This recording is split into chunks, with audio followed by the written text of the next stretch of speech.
And the notable name missing from that list, and indeed Europa League, is Manchester United. What do we think then, on a night where, to be fair, you could argue they didn't actually play that badly? Did you see enough fight? You disagree then?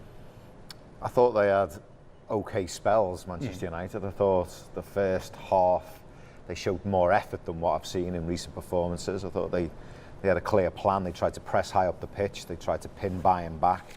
But you'd expect that off the back of a bad result at the weekend against Bournemouth and being at home and what was at stake. That's the least you should want from your team, that kind of effort. But then beIN, I think, was a really good professional performance. I think they just stayed in the game. They rode it out when they had to. Manchester United tried to get down the flanks. They nullified Garnacho and Anthony. They were non-existent all night. They defended really well when they had to. They were deep. Upamecano had a decent game. You know, but Manchester United didn't really test them.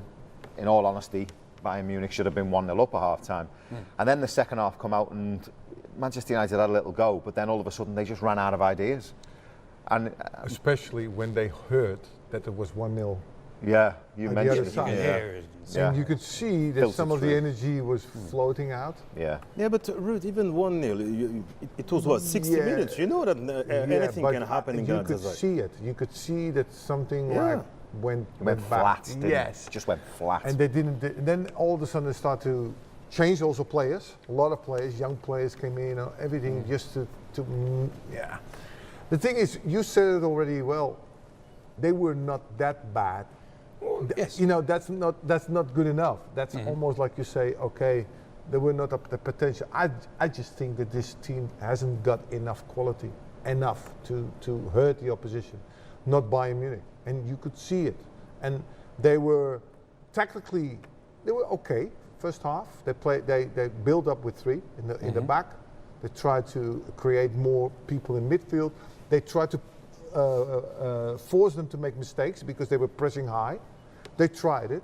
In the first 20 minutes, for that reason, Bayern Munich had a lot of chances also. They didn't convert it, but at least there was a try there. There was the moment that they did something to create something, to get something out of the game. That game tonight had a lot riding on it. It wasn't a Premier League fixture.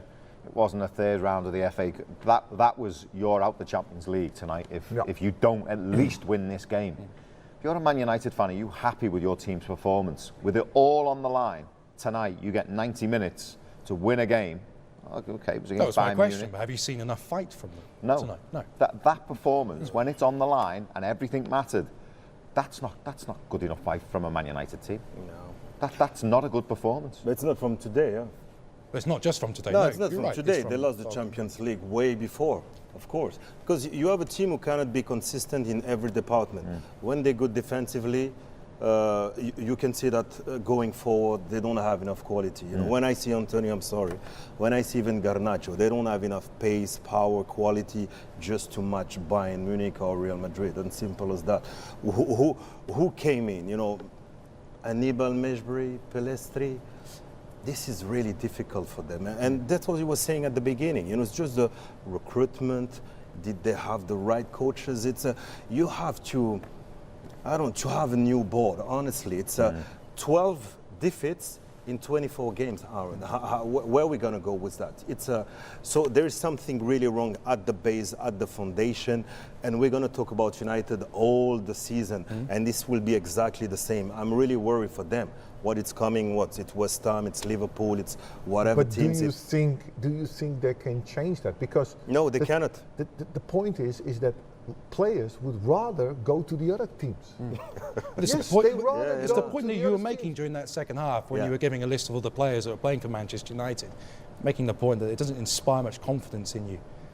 Because they were. This is the foundation of decision who they took way before, and I don't think the coach, the director of football, the technical director took the right decision, and that's the problem. And sometimes you carry those mistakes for a long time, and that's the problem.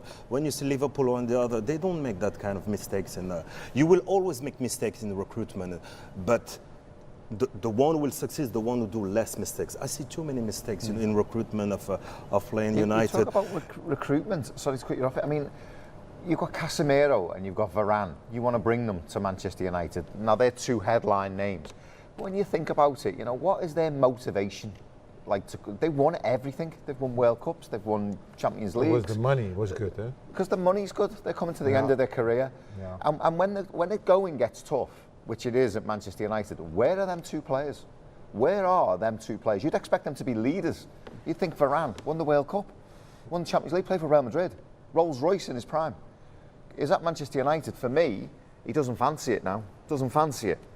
And he's injured, and he's not got to be 100% fit to play. He's sitting on the bench. It's like he comes on, he does.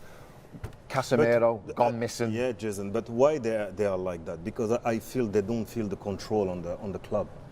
I think they feel right. that they don't have pilot, they don't have someone, either it's a director or the board, who've got a real power. They will be a little bit scared. There is a clear organization. We don't feel that. So that's why Man United this year is not going to go nowhere. They have to. But is it change of coach? Does that make any difference? Where did he go, Ruud? Where did he go? Do you know the thing you're saying about players? If Richie Key said to me, Xabi Alonso would be fantastic. Xabi Alonso wouldn't want that job. Who would want that Man United job? They were Who talking would want about. it? No. You need a good. How do you say? They were talking about Zidane. No way he's not gonna go there. coming to Man United. No way. Too many things wrong. You need a good team, not only the coach. Yeah, what you're You saying. need a good right team, through the a club. good director, How much and did they spend? How much did they spend? Because they took the wrong decisions. Yeah, but here you go. But the previous coaches did all the same. Mourinho did it. Van Gaal did it. Moyes did it. They all spend a lot of money on players that hasn't done it yet. So therefore, how many players do you have to sell in order to make a new team? It's unbelievable. Plus the fact that if you don't play Champions League, nobody's coming to you. Not the big players are not coming. So that's another problem. So you need a coach. A lot of players go for Klopp and they go for Pep. They want to play for them. That's the point. Here's a question for you. Is it too late to change things now for Manchester United? No, Should they have done never. it? It's never too late. I have big hope. I hope Radcliffe and his team. You need a new shuffle, eh? Because Radcliffe, what I've seen, with his team, is quite clever. What is done in France? Okay, Man United is much bigger, but I think the decisions are well structured, well think, and I hope they're gonna bring a new. But he doesn't have a majority there, eh? He Yeah, doesn't but- have it, eh? yeah, but so when who's he gets the- deciding then? He will decide it on the sporting side if you get the Do 25. you think so? I think They that's what I leave heard. him? Yeah. Oh, okay. I hope so. And, You Yeah, have, that- like I say, you have the politics there. There's an arrogance and an ego to Manchester United, and rightly so. I mean, it's one of the biggest football clubs in the world, and rightly so. Why not? But sometimes you've just got to, suffer it and just maybe take 3 or 4 steps back and just say, listen, we're going to put a plan in place. The recruitment is going to be different. We bring in different sporting directors. I mean, the likes of Brighton can get it right. And Aston Villa, they've changed their whole structure behind there the is scenes. no pressure there. Unai Emery. There's no pressure. There's no pressure but there, Liverpool, eh? there is pressure. It's difficult. Yeah, Liverpool. But Yeah. Liverpool waited also a long time. How long did they stay without any trophies? A long time. Yeah, a long then time. Then Klopp came, and all of a sudden things 30 changed. years, yes. Yeah, but you need. Sometimes it happens, eh? But you gotta don't go want that backwards, from yeah. Man United. I don't They want don't that. want it, do they? They don't No, want it. they don't want it, We're but- Man United, we don't do it like that. Well, You don't mind. No, but the point is that the other teams, they have a lot of players, good players, and they don't go to Man United at the moment, especially if they don't qualify for the Champions League. He was lucky to have that he qualified last year, but still he didn't get the players, the right players to do the job what he thought they could do. So I feel for Ten Hag because I think when you look at the news, everything comes out. Everything is in the news. That's why. the worst sign Control already. on the club. He doesn't have control. If you did that nobody's with got- Fergie, oh, Exactly. because Maybe they're it- powerful, wasn't he? Well, Yes. that's the big he difference. kicked you out. Yes. He but- kicked you out if he knew who it was and whatever. He kicked Everything you out. gets out. Ronaldo But that's what saga Scott played out in the McTominay was public. saying in the press conference about the toxic nature of the club. Yeah. The worst thing also, before you played against the shirt and against Man United shirt. Now you don't. You don't care who's playing But in no, that shirt. And that teams graphic go to tells you Old, a lot. Exactly. Teams go to Old Trafford now Yeah. with no fear. No. they 14 don't feel- played, They don't 7-1. feel. They don't feel any fear. Manchester United lost 7. And especially the goal against. Come on. But also what How can plays you win?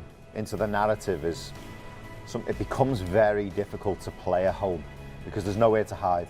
I mean, there's how many ghosts? 80,000? How many? 75,000? Yeah. You know, and they're all looking at you saying, and you have to be brave on the ball. When it's not going well, you have to be brave. And that's when they talk about leaders in the team and players who can handle playing for Man United when it's not going well.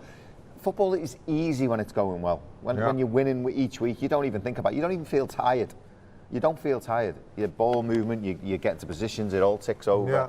Everything just happens. When it's not going well, you find out who's in your team, who rolls the sleeves And up. we were looking at it every time, now already 2-3 weeks. Ten Hag, after the game, he goes to the middle of the pitch, say hello to the referees, and then walks from there to the corner. Diag into the He doesn't want to make that walk past all these supporters. But when they win a game, I bet you he does that Yes, walk. he wants to go there, He walks down that side when he wins. So he goes to the middle of the park.